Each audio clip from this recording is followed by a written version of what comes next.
Good day, I'm Tony Gerrans, the Executive Director for HSI International's Africa Operations and also a graduate of the Center for Animal Law Studies at Lewis and Clark University.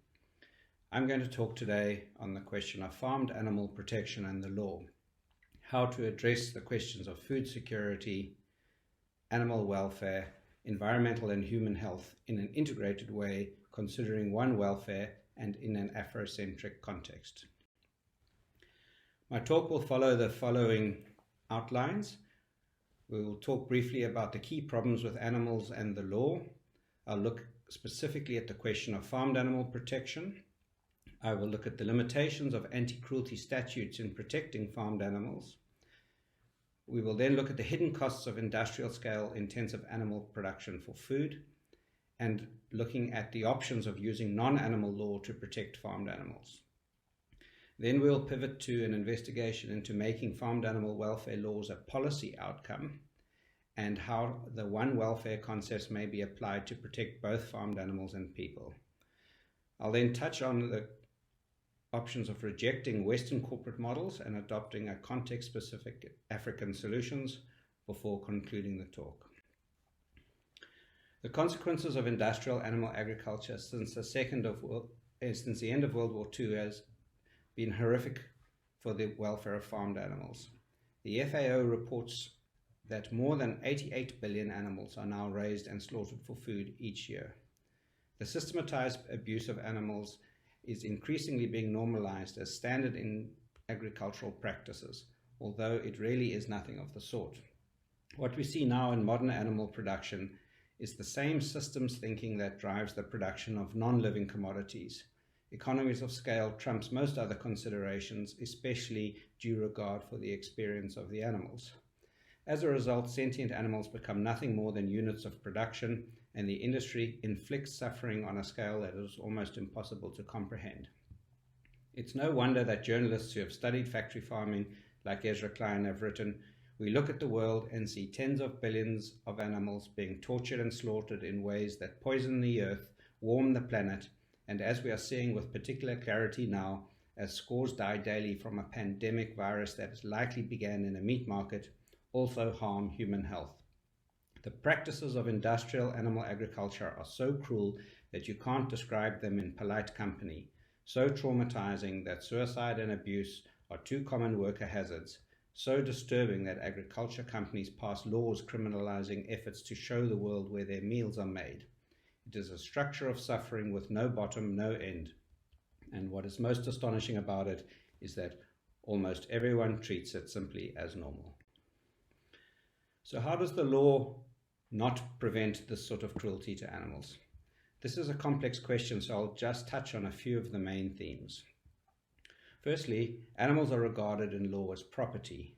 They are thus objects of the law and not subjects of the law. That means that they lack the capacity to sue, often regarded as legal standing. They're seldom regarded as victims of crimes, and very often the legal remedies for cruelty convictions are not appropriate for living sentient beings. Sometimes farm animals are expressly excluded from the ambit of anti-cruelty laws. Whole categories of animals are simply written out, as is the case in the US Federal Animal Welfare Act. In other contexts, they're excluded by way of narrowly defining animals to whom the act applies, or by exempting certain acts of overt cruelty if they are necessary or traditional or standard agricultural practices, and so on. In many ways, the law offers little to no protection in substance. And then there are always procedural difficulties in prosecuting animal cruelty using criminal statutes, as the victim cannot speak for himself, lacks standing in the eyes of the court, and much of the suffering is hidden from public view. We might think environmental law would offer options to protect animals, but it's often not an ally in the welfare agenda. It is commonly assumed that protecting the environment means animals are also protected, though this is seldom true. Environmental law usually considers animals at a species or population level, or at a habitat level, and not as individuals with an interest in personal survival and good quality life. This branch of law also often commodifies animals as units of economic value, not as legally significant persons. For this reason, environmental law, even those provisions aimed at sustainability, is often not an effective tool in managing welfare. It can even be an impediment, as the implementation of the CITES Convention shows. Most environmental laws also enshrine a sustainable use doctrine, sometimes even for endangered and threatened species. An example of this is the consumptive use model championed by southern African countries, where it is a given that hunting of rhino to protect them is a sound policy. In many cases, the law of environmental sustainability can actually do harm to the animals we seek to protect by offering no real protection, just the semblance of legitimacy to ongoing exploitation.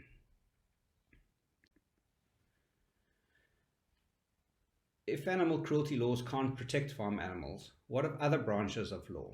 It's well known now that intensive animal production is responsible for a range of harmful externalities, impacts that the industry pushes onto communities, the environment, and public interest at large. Some of these externalities are listed on the slide above. They include a reduction in the available food balance, high levels of energy consumption, especially in fossil fuels, significant anthropogenic greenhouse gas emissions as climate change agents. The largest sectoral source of water pollution is large-scale animal agriculture. There are significant concerns about antimicrobial resistance coming out of factory farms. The production of feed crops on a global basis is driving deforestation and habitat loss. There are real and present concerns about zoonotic disease and their potential origins in industrial animal agriculture facilities. And then pervasive questions of who owns the food chain, sustaining rural employment, issues of gender and race and class in the industry, and of course, the question of suffering that we've already touched on. How material are these externalities really, though? This table shows the true costs of various industries and reconciles those costs, or the ones that can be quantified in financial terms at least, with the total earnings of the industry. One might expect that mining or oil or gas production might have the highest off-income statement hidden costs, but it is actually food production, highlighted in the orange block, that has the largest hidden costs relative to the value of the industry. This graph shows that food production has actually externalized costs of nearly 2.5 times the total size of the industry. Much of these costs relate to the horribly wasteful and polluting practice of clearing natural habitat to grow feed crops for animals to consume before they themselves are killed for food. Also, the IPCC is becoming increasingly frank about the significant contribution animal agriculture has on climate change. Recent publications have highlighted that the express goal of reducing anthropocentric climate change impact to 1.5 degrees centigrade can no longer be achieved without reforming the animal agriculture sector, regardless of what gains are secured in the context of transport and energy. Knowing that intensive animal agriculture has all of these negative externalities, there are 3 main identified ways that non-animal law could be used to advance a farmed animal welfare agenda.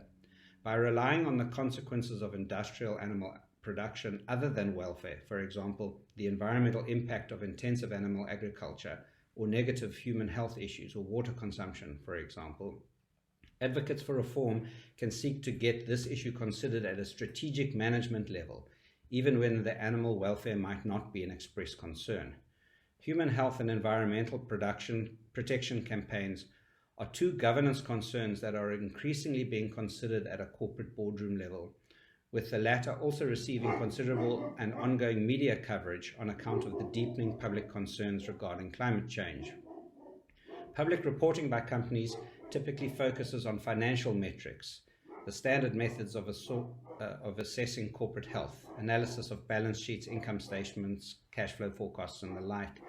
All assume that these documents provide a comprehensive assessment of corporate operations and thus provide adequate tools for assessing past and future performance. This view is increasingly being challenged as stakeholders now assert that many factors determine corporate performance, and many of them are not considered in pure financial reporting, but nevertheless need to be linked to corporate operations and accountability. The emergence of triple bottom line accounting, ESG reporting, and corporate risk schedules all recognize that the social and physical spaces that corporations occupy are affected by and in turn play a role in affecting corporate performance. In other words, the sector's environmental costs, which are currently passed on to other stakeholders and not reflected in food industry accounting, amount to more than double the pre-tax profits the sector generates. This is a major threat to the ongoing operations of food companies and to their investors. If regulatory authorities were to address this as a result of public pressure or policy changes, the industry would either have to massively reprice its products or fundamentally reform production methodologies, or both, in order to remain profitability. Massive price adjustments reflecting true cost accounting might be politically impossible in many contexts where food security is already not assured. As pressure for better environmental protection grows, food companies may well be facing real challenges to their operations. These pressures can be brought to bear by addressing the mechanics of company law to bring pressure, by seeking to influence the allocation of investment funding, and by using consumer law to frustrate the business of factory farming. But this work is in its infancy, and there's a long way to go before efforts such as these will have a material impact on reducing the harms of intensive animal agriculture. Overall, though, we must accept that the law is an inadequate tool to drive the change we'd like to see in farmed animal welfare. But where the law might fail to protect farm animals, either directly or indirectly, what other policy instruments can be used to achieve these outcomes? In previous years, this conference has looked extensively at the Sustainability Development Goals as a tool to do this. The recent emergence of the One Health and One Welfare conceptual frameworks offers another exciting prospect to tackle the harms of industrial animal production. Essentially, these frameworks recognize the linkages between human, animal, and the broader environmental interests. These interests may be good health or the broader concept of good welfare. At the most simple level, the concept of One Health affirms the ecological codependence of all life on Earth, and thus implicitly asserts that one interest cannot prosper, sustainably at least, if one or both of the other spheres of interest are disregarded. The smaller graphic on the left of this slide indicates these overlapping interests. This is a compelling idea, but how does it work in practice? Does it mean all interests must be protected at all times? Or is some exploitation of one category acceptable if it improves the well-being of another? How much is allowed, and how are the trade-offs to be determined? In its simple form then, the idea is compelling, but it doesn't offer much practical guidance on how one welfare or one health is to be achieved. However, the concept lends itself to more nuanced development, as can be seen by the more detailed presentation on the right, courtesy of the Vet School Council in the UK. This representation details all the policy areas that impact on One Health, laying the basis for a much more critical engagement of the contexts where human, animal, and environmental interests overlap. The outer ring details sectors of society that provide the context for and impact in policy making: state policy, legislation and governance, investment and financing, knowledge integration and leadership, integrated health management, systems and data processing, gender, community, equity, and ethical issues, and so on. The human, animal, and environment interface that is located within this context includes the shared environment, safe food systems, and shared medical interventions. Each of these areas of consideration, in turn, has further detail, addressing direct determinants of health. This is but one construction of One Health, and is clearly based on certain social perspectives and problem statements. But it does show how the One Health and One Welfare concept can be applied in detail, and how that detail, coupled with the recognition that humans, animals, and the environment as a whole are codependent and mutually reflexive, can be used to build a better, less harmful, more sustainable policy framework. This tool can be applied to dealing with many of the challenges that beset our current societies, such as changes in land use, loss of biodiversity, changes in the structure of agriculture, international trade in animals and animal products, both formal legal trade and wildlife trafficking, climate change and weather issues, food security, bushmeat, and of course public health worries, zoonotic diseases, just to name a few. So how might this play out in the African context? If our goal is the rejection of modern industrial animal agriculture, and rather to ensure that our continent adopts an appropriate, minimally harmful and sustainable agricultural system, we need to first understand what the sector looks like.